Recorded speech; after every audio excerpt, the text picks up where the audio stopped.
pour un nouvel épisode de Passion végétale. Vous l'avez certainement vu dans la miniature. Aujourd'hui, on va découvrir une nouvelle plante Lady Elodie du compte Instagram et de la chaîne YouTube Je parle trop, qui nous amène beaucoup de soleil avec son joli accent du sud que j'aime beaucoup à chaque fois que je regarde ses vidéos. C'est une nana qui est pétillante, qui fait beaucoup de choses elle-même, qui aime beaucoup aussi Lady par rapport aussi à la nature. Elle en a d'ailleurs fait en partie son métier. Je n'en dis pas plus, je la laisse se présenter. Et bonjour tout le monde, merci Priscilla de m'inviter sur ta chaîne, je suis ravie de passer par ici. Du coup je vais me présenter en quelques mots. Je m'appelle Elodie, j'ai 30 ans, je suis aussi connue sous le nom de la chaîne Je parle trop. Donc ma chaîne YouTube, j'ai également un compte Instagram du même nom. D'où je viens, j'habite à Montpellier, donc dans le sud de la France. Je suis originaire des Cévennes, donc toujours de la région. Voilà, j'habite dans un appartement au milieu de mes plantes parce que j'adore les plantes. Voilà, j'ai toujours été un peu passionnée de balades en nature et voilà, j'aime beaucoup avoir du vert chez moi, ça me fait beaucoup de bien. Voilà, sinon dans la vie, je travaille bien dans une association, toujours sur les plantes, cette fois-ci les plantes sauvages, spontanées pour leur préservation. Je suis aussi à côté apicultrice en amateur, donc c'est-à-dire qu'on n'a vraiment pas beaucoup de ruches. Là en ce moment on est à 9 ruches, donc voilà, le but c'est surtout qu'elles soient en bonne santé. On récupère un peu de miel de temps en temps. Voilà pour moi, pour la petite présentation. Merci beaucoup Elodie pour ta présentation et de nous avoir expliqué en quoi consistait aussi ton métier. C'est plutôt cool de savoir dans quoi aussi tu travailles, ce que tu fais. D'ailleurs, j'avais beaucoup aimé ta série de vidéos sur les ruches. J'ai appris plein de choses, c'était vraiment super. Si vous ne les avez pas vues, je vous invite vraiment à aller les voir parce que voilà, c'est une mine d'informations, c'est juste génial. Donc je vous invite du coup à aller la découvrir si vous ne la connaissez pas déjà. Et du coup, on va passer à la seconde question. Peux-tu nous dire comment a commencé ta passion des plantes ? Alors comment est née ma passion pour les plantes? Alors c'est un peu difficile parce que je pense que ça remonte à très loin. Dès toute petite, voilà, j'ai toujours aimé me balader en pleine nature. Voilà, on faisait des balades justement dans les Cévennes avec mes parents, la famille. J'ai toujours aimé ramasser des plantes, des petites feuilles, les mettre entre mes livres. Enfin, c'est toujours quelque chose que j'ai aimé. Je faisais mes petites tambouilles, c'est les potions magiques quand on est petit, voilà, à ramasser plein de plantes. Des pétales de rose, les mettre dans de l'eau, enfin voilà, plein de petites expériences, j'ai toujours aimé ça. Sinon, ensuite, une fois que j'ai fini mes études, je suis partie au départ dans le tourisme. Après, je me suis spécialisée dans le tourisme nature et puis j'ai été guide nature pendant un an, dans le sud de la France à Sète cette fois-ci. Et voilà, ce rapport à la nature, je l'ai toujours eu. Et après, la passion de plantes d'intérieur, ça a commencé quand j'ai eu un chez-moi ensoleillé. Au tout départ, je pense un peu comme beaucoup de personnes, on m'avait offert une plante, une amie, après ma mère aussi. Et après, j'ai commencé à voir, je pense, la première plante qui m'a fait tourner dans le côté plante addict, c'était un pothos, mon pothos argenté, que j'ai pu en fait multiplier, bouturer. Et là, je me suis dit, oh, c'est trop cool, les plantes d'intérieur, on peut en plus en faire plein d'autres, voilà. Et puis je trouve ça très beau en fait, ça fait partie aussi de ma déco, c'est vraiment quelque chose que j'aime, qui permet aussi de se ressourcer. Donc voilà, je pense que mon rapport justement aux plantes, je l'ai toujours un peu eu, voilà, c'est cette envie d'avoir des plantes autour de moi, voilà, j'espère que ça répond à la question. Et voilà, du coup, une de plus qui a commencé dès l'enfance. Et puis tu as rappelé un souvenir, c'est ce que tu as appelé du coup les potions magiques. Moi j'appelais ça mes petites soupes de plantes ou mes petites tambouilles. Et je faisais exactement pareil, d'aller chercher des herbes, des pétales de fleurs, voire même des fois je piquais des framboises ou quoi. Et je les mélangeais pareil à de l'eau et je les apportais à ma maman pour qu'elle goûte ma magnifique soupe délicieuse que j'avais préparée. Donc merci beaucoup à toi d'avoir énuméré ce souvenir qui du coup, pour ma part, m'a fait ressurgir tout ça et peut-être à d'autres personnes aussi du coup qui regardent ici la vidéo. Et puis évidemment, voilà, les plantes d'intérieur, je pense qu'on est un peu tous comme ça. On a commencé vraiment quand on a eu notre chez nous. Après je sais qu'il y a des personnes, les parents avaient déjà des plantes d'intérieur aussi, donc ça c'est plutôt beaucoup, mais est-ce qu'on s'en occupait vraiment quand on était petit au niveau des plantes d'intérieur? Je ne sais pas. Dites-nous d'ailleurs en commentaire si vous vous occupiez de plantes d'intérieur déjà étant petit, si vos parents en avaient. On va passer du coup à la troisième question. Que t'apportent les plantes au quotidien? Et ouais, ça rejoint la question d'après. Qu'est-ce que ça m'apporte au quotidien? Ben, beaucoup de bonheur. En fait, je trouve que c'est super reposant en fait de s'en occuper. Mais alors à la fois reposant parce que du coup on prend le temps. Voilà, on va dépoussiérer les feuilles, etc. Et à la fois, c'est aussi enthousiasmant quand on voit par exemple que son petit pilla fait des petits rejets, des petits bébés. Enfin voilà, je trouve que ça apporte voilà du bonheur, de la relaxation, puisque voilà, on pense à rien d'autre quand on s'occupe de ces plantes. Et moi, c'est vrai que je suis un peu speed dans la vie, donc je trouve que voilà, c'est quelque chose, c'est un temps un peu pour soi en fait qu'on fait quand on s'occupe de ces plantes. Donc voilà, ça m'apporte beaucoup de joie, beaucoup de bonheur, et puis voilà, je trouve que ça fait aussi un environnement agréable d'avoir, même quand maintenant je travaille parfois en télétravail, d'avoir des plantes autour de soi. Enfin, je trouve que ça fait du bien. Voilà, on habite en pleine ville et donc ça ramène un peu de nature, un petit peu voilà un petit peu de verre chez soi. Je trouve que c'est quelque chose qui, enfin en tout cas moi que j'apprécie beaucoup. Donc voilà, que du bonheur. Et voilà, du bonheur, de la relaxation, un environnement chaleureux, du bien-être, des moments de répit, de l'enthousiasme de les voir pousser. Comme tu le dis si bien Elodie, je te rejoins là-dessus, c'est que du bonheur. On passe du coup à la quatrième question. Peux-tu nous dire quelle est l'activité plante que tu préfères? Alors les activités que je préfère, j'en ai un petit peu parlé là. J'aime beaucoup bouturer mes plantes. Je trouve que c'est un petit peu un côté magique, le fait de pouvoir avoir une plante et pouvoir en faire d'autres. Alors des fois ça marche pas, des fois ça marche hyper facilement. Mais on parlait du pothos, pilla, ça se bouture tellement bien. Donc en plus ça fait, je trouve que c'est signe que sa plante se porte bien quand le pilla fait des petits. Donc après derrière on peut avoir plein de plantes, les offrir aussi. Donc le fait de voir grandir un petit peu eh bien tout ce petit monde de plantes là, je trouve ça trop chouette. Et puis ça permet aussi de faire des expériences. Là cette année j'ai testé avec l'oxalis justement le fait de couper les différentes branches, les mettre dans de l'eau, attendre, beaucoup de patience et de voir apparaître voilà des petites sur certaines des petites racines que derrière on va pouvoir replanter et avoir d'autres plantes. Je trouve que c'est un petit peu magique et j'aime beaucoup ça. Je pense que c'est voilà, je dirais que c'est l'activité que je préfère. Après voilà, il y a peu d'activités que j'aime pas trop aussi autour de mes plantes, donc voilà, voilà pour ça. Oui, le bouturage, on va d'ailleurs pouvoir bientôt recommencer. Je crois que j'ai quand même fait des boutures l'hiver, donc voilà. Mais c'est vrai que la période la plus propice, printemps, été, enfin les beaux jours quoi, donc on va pouvoir en faire encore plus on va dire, voilà. Donc merci beaucoup à toi Elodie pour le partage de ton activité préférée que je ne peux que comprendre parce que c'est satisfaisant et c'est des belles expériences à faire aussi. Alors, peux-tu nous dire maintenant quelle est ta plante préférée et celle que tu détestes? Alors la question est super dure de savoir quelle est la plante que je préfère. Je vous ai parlé du pothos avec qui voilà j'ai un petit peu mon premier amour côté plante. Sinon si je vais en choisir peut-être une, j'aime beaucoup ma chêne de cœur qui est juste là, qui est énorme parce que du coup elle se plaît hyper bien là, voilà, elle a une exposition qui je pense lui convient bien. Je sais pas combien de temps ça fait que je l'ai maintenant, peut-être 2 ans. Elle fait des petits codex qu'on peut reprendre. Elle est hyper jolie, j'aime beaucoup les plantes retombantes et le fait d'avoir ces petites feuilles, voilà, déjà la forme de cœur c'est tout mignon, des petits reflets violines derrière, j'aime bien voilà les feuilles qui ont des différences, vous savez dans les couleurs, des feuilles plus foncées, voilà des feuilles avec des petits reflets et j'aime beaucoup cette plante, c'est peut-être une de mes plantes préférées. Après j'aime toutes mes plantes, hein. Récemment j'ai craqué, voilà ça fait un petit mois pour cette fougère, elle est trop belle, j'adore les fougères aussi. Après, c'est pas les plantes qui se laissent le mieux en intérieur parce qu'elles aiment beaucoup l'humidité. Chez moi, il n'y a pas des masses d'humidité, mais j'aime beaucoup ces plantes. C'est vraiment... Après, j'aime tellement plein de plantes différentes que bon, voilà, c'est dur d'en choisir qu'une. Mais voilà, je pense avoir répondu à la question. Et là, dire laquelle maintenant j'aime le moins, c'est encore peut-être plus dur.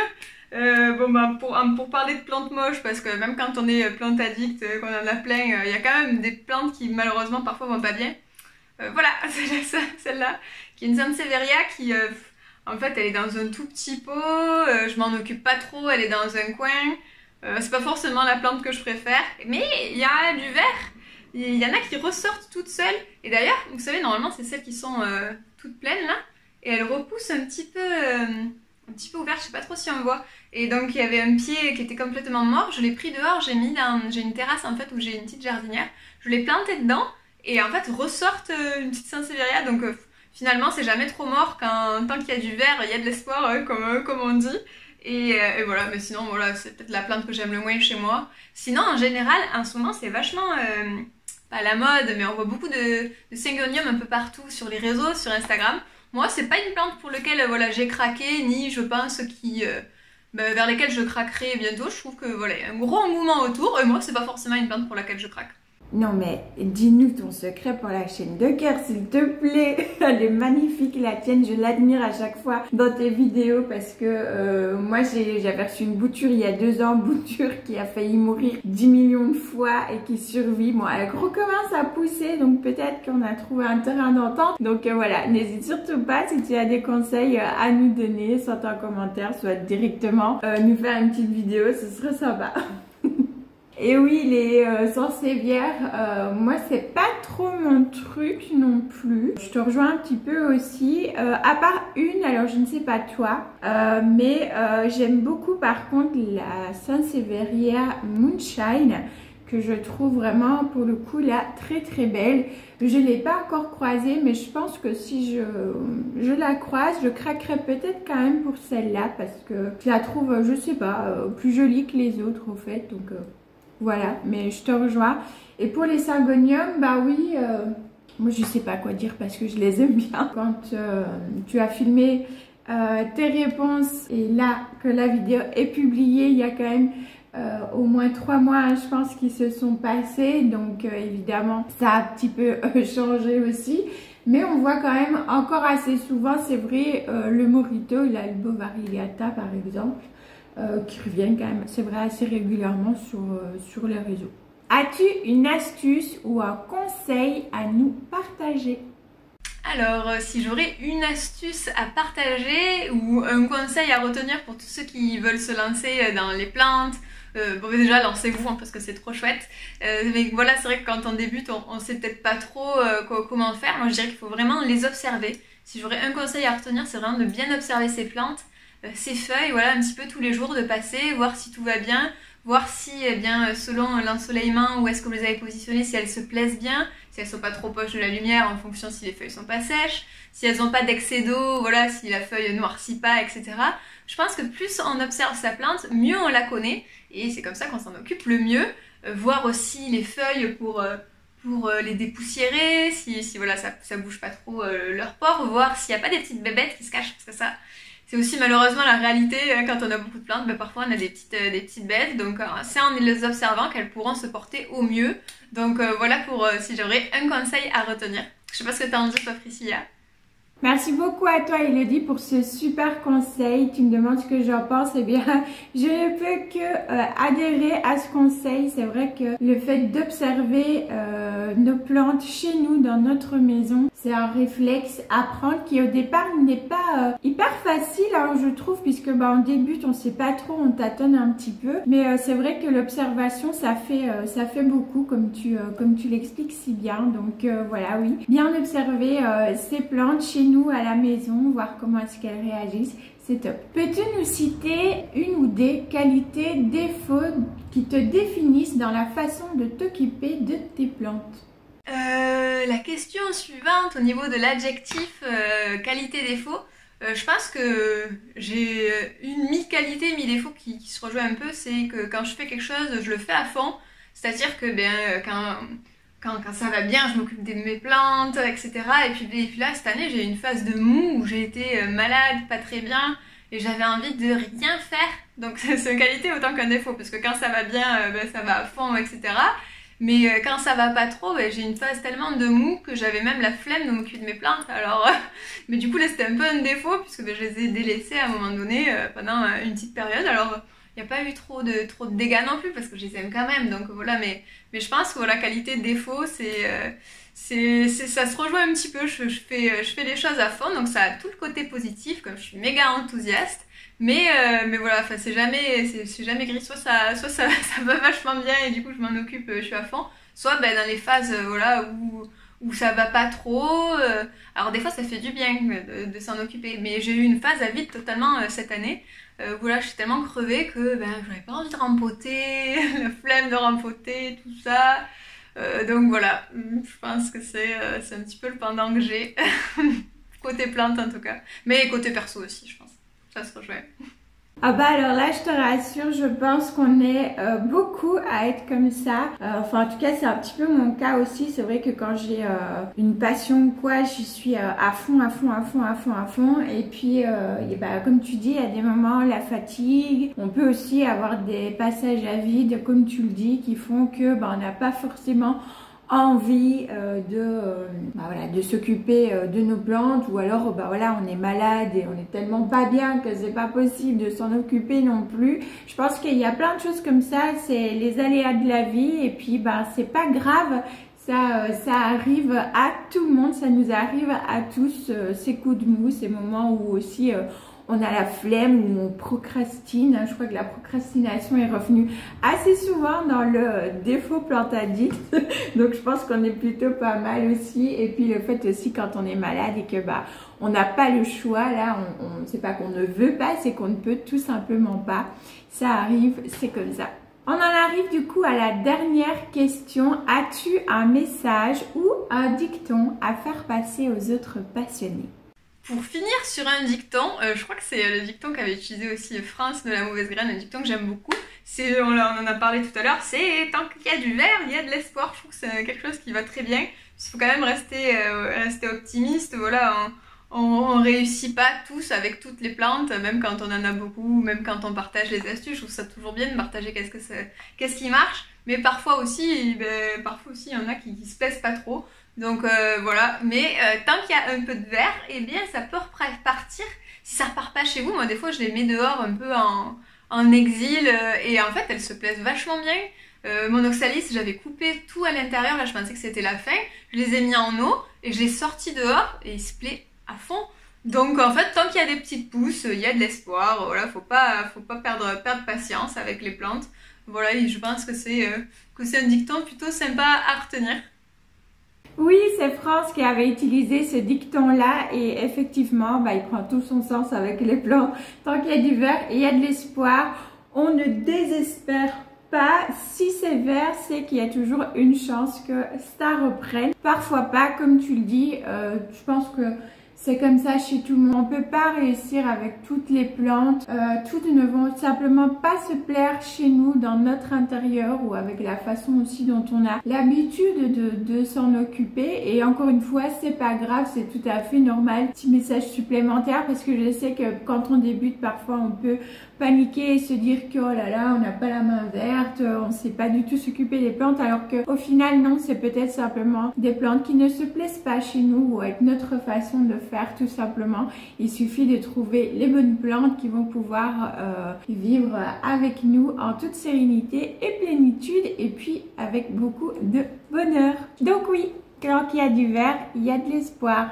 Donc voilà, c'était la dernière question de cette nouvelle vidéo. Avant de te laisser la parole, Elodie, pour dire au revoir, je tenais encore une fois, là en vidéo, à te remercier d'avoir accepté de participer. Ça me fait super plaisir. Comme je le disais au début, tu es une personne pétillante, rayonnante, toujours, enfin voilà, c'est comme un petit rayon de soleil pour moi, tes vidéos. Tu es toujours souriante, agréable, et puis quand on papote et tout ça, tu es toujours adorable. C'est vraiment un plaisir pour moi voilà, d'avoir eu la chance de te rencontrer aussi ici grâce aux réseaux sociaux. Donc voilà, je tenais vraiment à te dire tout ça, et puis à te remercier encore. Et puis moi je vous fais mes petits bisous green à tous. N'hésitez pas à liker la vidéo, à envoyer plein de love à Elodie dans les commentaires, à vous abonner si ce n'est pas encore déjà fait, que le contenu vous plaît. Je vous dis ciao ciao, et je vous laisse avec Elodie pour la fin. Merci beaucoup Priscilla pour m'avoir invité sur ta chaîne. Je trouve que ces petites questions-réponses étaient très sympas à faire. Voilà, puis je suis ravie de passer par ici. Voilà, tu es une personne que je trouve adorable, hyper bienveillante, et je trouve que ces petites séries de vidéos, en tout cas, je trouve ça hyper sympa, moi, en regarder en tant que spectatrice. J'avais trouvé ça chouette de découvrir des personnes, en savoir un peu plus sur d'autres. Donc j'espère aussi que ça vous a plu, vous qui avez regardé la vidéo. Encore merci Priscilla pour cette invitation. Voilà, c'est adorable et ça m'a fait plaisir de partager ce temps avec toi et avec ta petite communauté. Donc merci à tous, je vous fais de gros bisous.